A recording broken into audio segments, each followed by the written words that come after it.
بسم اللہ الرحمن الرحیم۔ السلام علیکم دوستو، آج کی ویڈیو میں ہم ذکر کرنے والے ہیں اس واقعے کا کہ جب یزید کی قبر کو کھدوایا گیا۔ آخر اس واقعے کی وجہ کیا تھی؟ کس نے اور کیوں یزید کی قبر کو کھولا؟ یہ واقعہ یزید کی وفات کے کتنے سال بعد پیش آیا؟ دوستو، یزید نے اپنی زندگی میں ہی اپنے بیٹے معاویہ کو اپنا جانشین مقرر کر دیا تھا۔ یزید کے 12 بیٹے اور 5 بیٹیاں تھیں، لیکن اس کا اپنے بیٹے معاویہ سے بے انتہا پیار تھا۔ اس کی تعلیم و تربیت بھی شہزادوں کی طرح ہی کی گئی۔ یزید چاہتا تھا کہ اس کا یہ بیٹا اس کا حقیقی جانشین بنے۔ یزید نے حکومت سنبھالتے ہی اپنے 2 بیٹوں خالد اور معاویہ کو اس وقت کے بہترین استاد عمر المقصوص کے مکتب میں 3 سال کے لیے بھیج دیا۔ شیخ عمر المقصوص بھی جانتے تھے کہ یزید کا جانشین معاویہ ہے، اس لیے انہوں نے اس کی تربیت پر خوب محنت کی۔ 61 ہجری میں جب واقعہ کربلا پیش آیا تو شیخ المقصوص کو بہت تکلیف پہنچی، چونکہ آپ کا دل محب اہل بیت سے تڑپتا تھا۔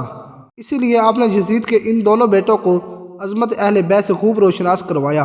ایک طرف کربلا کا واقعہ پیش آیا اور جگہ جگہ یزید کے خلاف بغاوت اٹھنے لگی۔ دوسری طرف معاویہ، جو یزید کا جانشین تھا، اس کی تربیت ایک سچے عاشق رسول کر رہے تھے۔ واقعہ کربلا کے تیسرے سال 683 عیسوی میں یزید عبرتناک موت سے دوچار ہوا تو معاویہ ابن یزید 20 سال کی عمر میں تخت نشین ہوا۔ جیسے ہی معاویہ ابن یزید تخت نشین ہوا تو استاد محترم کی محنت رنگ لانے لگی۔ اس نے آتے ساتھ ہی واقعہ کربلا کی تحقیقات کی اور محض 40ویں دن لوگوں کو اپنی بیعت سے آزاد کر دیا۔ بعض روایات میں معاویہ ابن یزید نے 3 ماہ تک حکومت کی۔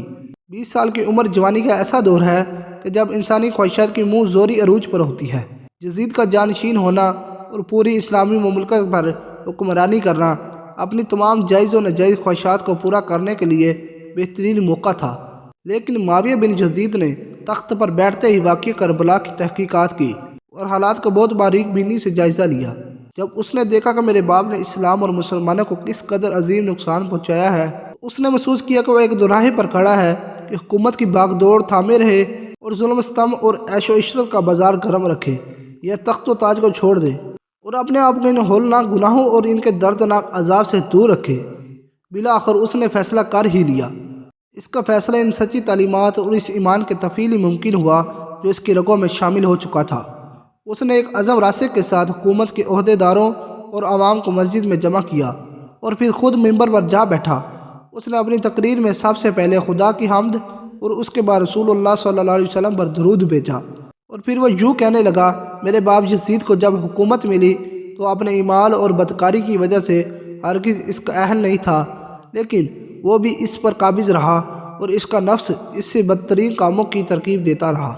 وہ اپنے برے کاموں پر بھی فخر کرتا تھا اور اس نے خدا کی بتائی ہوئی حدود سے تجاوز کیا۔ رسول صلی اللہ علیہ وسلم کی اسلام کی اولاد پر اس نے بدترین مظالم اٹھائے، لیکن اس کی حکومت کی مدت بہت ہی تھوڑی تھی اور بہت جلد اس کی شرمناک زندگی کا خاتمہ ہو گیا اور آج وہ اپنے اعمال کے حساب کتاب میں الجھا ہوا ہوگا۔ جب معاویہ بن یزید کی بات یہاں تک پہنچی تو اس کا گلا رک گیا۔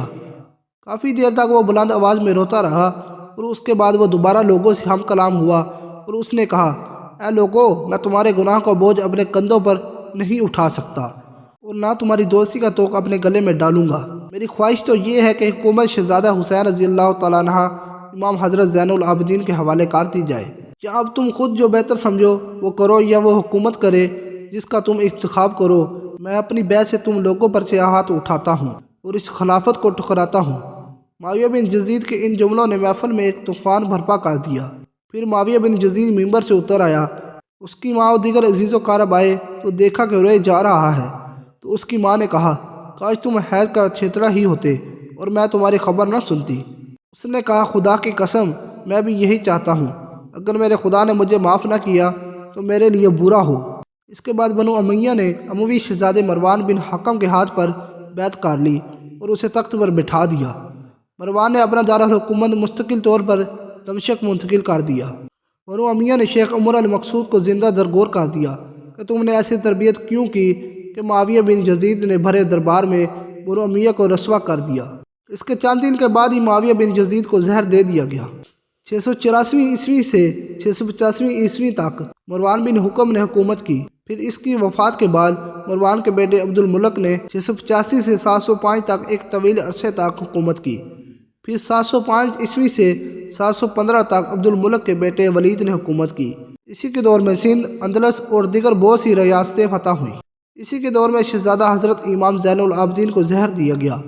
715 سے 717 تک ولید بن عبد الملک کے بھائی سلیمان بن عبد الملک نے حکومت کی اور 717 میں عمر بن عبد العزیز معجزانہ طور پر تخت نشین ہوئے، لیکن ان کو بھی زہر دے دیا گیا۔ 720 سے 724 تک ولید بن عبد الملک اور سلیمان بن عبد الملک کے بھائی یزید بن عبد الملک نے حکومت کی باغ دوڑ سنبھالے رکھی۔